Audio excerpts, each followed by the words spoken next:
I met my mother and sister for the first time in years after we had a socially distanced funeral for my father over video call.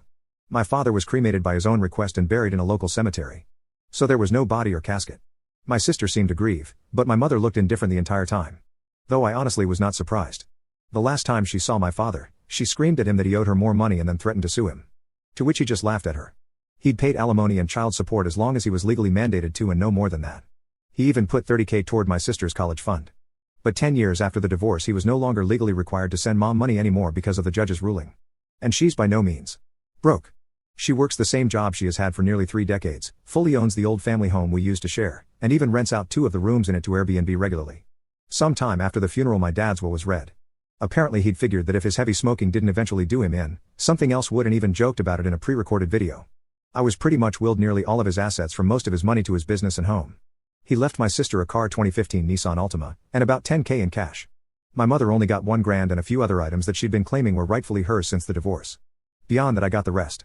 My girlfriend now lives with me in the house my father passed down to me. My sister pretty much went from finishing 2 years of community college to living off her boyfriend and only working part-time online for several years.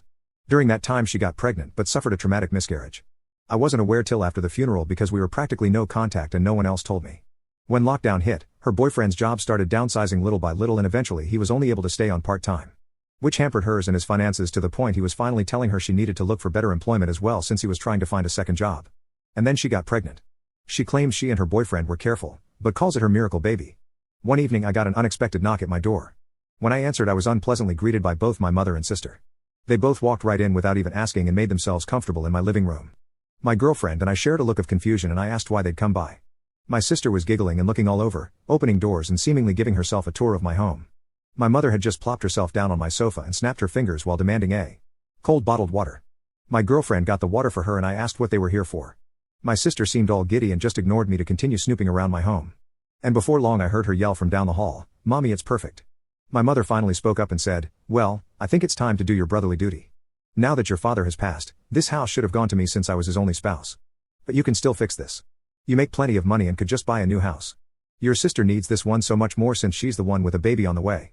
But if you're so determined on staying, you could just stay in one room and cover all of the bills until you decide to move out."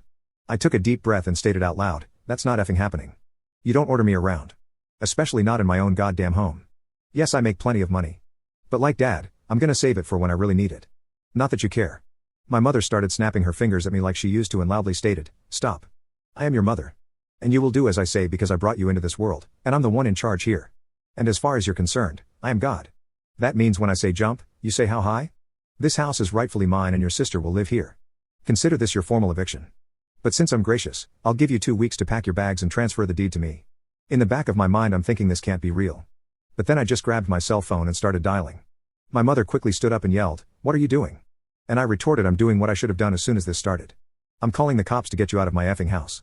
She started swiping at me and managed to knock my phone out of my hands. Then she proceeded to try and stomp on it, but I was quick enough to snatch it up before she could. I yelled out, "That's effing it. If you don't leave I will force you out myself." My mother proceeded to slap me across the face and I returned the favor twice as hard backhanded.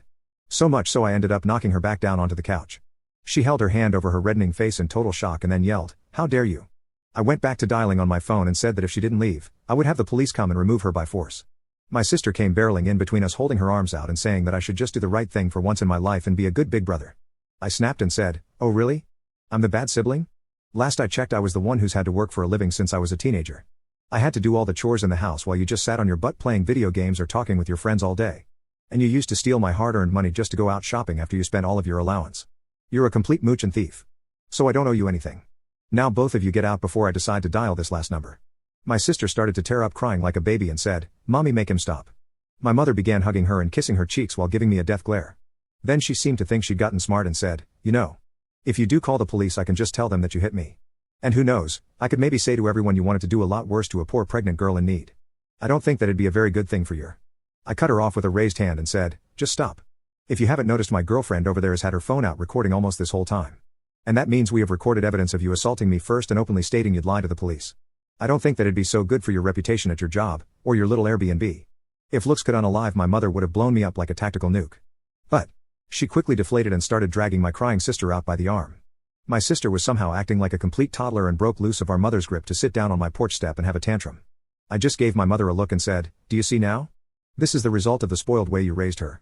She glared at me again, and then I was treated to a show of my mother trying to drag my sister off of my porch steps. But she latched onto the porch handrails and kept saying, "You promised me." Over and over again. I let out a cackle and told them both from the door to never come back. My mother flipped me the bird and then went back to trying to drag my sister off the porch. It took a few minutes, but she finally got my sister to get up and leave with her by saying I am a cruel, heartless bastard who will go to hell for this. I laughed some more and said that there's also a special place in hell for liars and narcissists who try to manipulate others to get their way. My mother clenched her fists and was about to say more when I just held up my smartphone again with it recording and said, "The clock is ticking, Mom. Get off my property." My mother then walked my sister to the car, gave me one last snooty look and drove off. I thought that was the end of it, but letting things go was never something my mother was good at.